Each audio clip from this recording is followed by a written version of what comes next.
सरकारच्या काळातील जलसिंचन प्रकरणाबाबत अजित पवारांनी गौप्यस्फोट केलाय। पार्टी फंडसाठी जलसिंचनाचे पैसे वाढवले गेले।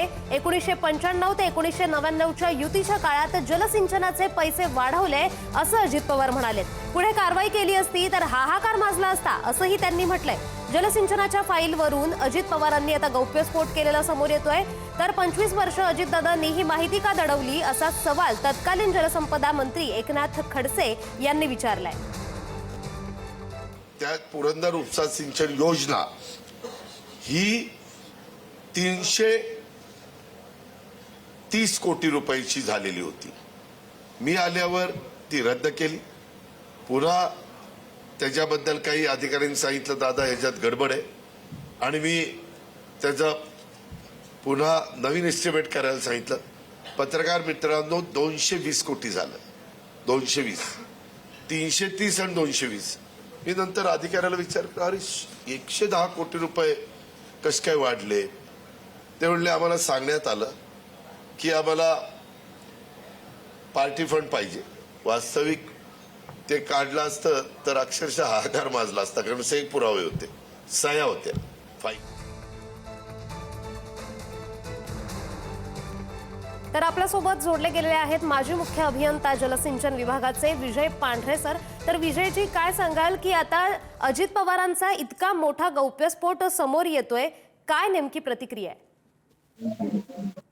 हे बघा, स्वतः अजित पवारांनीच ही गोष्ट उघड केली, हे चांगलंच झालेलं आहे। म्हणजे सिंचन खात्यामध्ये काय चालतं हे स्वतः उपमुख्यमंत्री आणि सिंचन खात्याचे कॅबिनेट मिनिस्टर राहिलेले अजित पवारच सांगतायत। आणि अजित पवार जे सांगतायत ना ती तर अगदी सुरुवातीची गोष्ट आहे। म्हणजे या अशा प्रकारच्या भ्रष्टाचाराचा पाया कृष्णा खोरे जेव्हा महामंडळ निर्माण केलं गेलं तेव्हा या पद्धती सुरू झाल्या आणि त्यानंतर कृष्णा खोरे ही सोन्याचे अंडे देणारी कोंबडी आहे हे लक्षात आल्यावर युती सरकारनेच तेव्हा तापी महामंडळ, विदर्भ महामंडळ, मराठवाडा महामंडळ आणि कोकण महामंडळ असे एकूण 5 महामंडळ सुरू केले। आणि या सर्व महामंडळांमध्ये हा जो काही प्रकार अजितदादा सांगतायत असेच प्रकार रिपीट केले गेले। परंतु 99 सरकार बदललं आणि 99 नंतर पुढचे 10 वर्ष हे सिंचन खातं राष्ट्रवादीकडे होतं आणि जो भ्रष्टाचाराचा पाया भाजपने घातला कृष्णा खोऱ्यात तो सर्व महामंडळांमध्ये रिपीट करण्यात आला। त्याच्यामुळे ही जी पुरंदरची गोष्ट आहे ही अत्यंत मामूली आहे। त्या मानाने अगदी कितीतरी फार मोठा भ्रष्टाचार राष्ट्रवादीच्या काळात महाराष्ट्रातील सिंचन खात्यात झालेला आहे। आणि हे सगळं मी महाराष्ट्र राज्याचा टेक्निकल स्क्रुटिनी कमिटीचा सदस्य असल्याने ते सगळे एस्टिमेट्स माझ्या समोर यायचे आणि ते तपासल्यावर त्याच्यात प्रचंड चुकीच्या गोष्टी केलेल्या आहेत ते लक्षात आल्यावर तसे रिपोर्ट मी सचिवांना केलेले आहेत आणि सचिवांना कारवाई करा, त्यांच्यावर ऍक्शन घ्या, त्यांच्या विभागीय चौकशा करा असं मी त्या पत्रात लिहित असे। परंतु सचिवांनी काहीही कारवाई केली नाही, कारण की सचिव सुद्धा मंत्र्यांना घाबरतात आणि असं काहीच कारवाई न केल्यामुळे मी सचिवांकडे 3दा गेलो की तुम्ही कारवाई का करत नाही, तुम्ही कारवाई करा।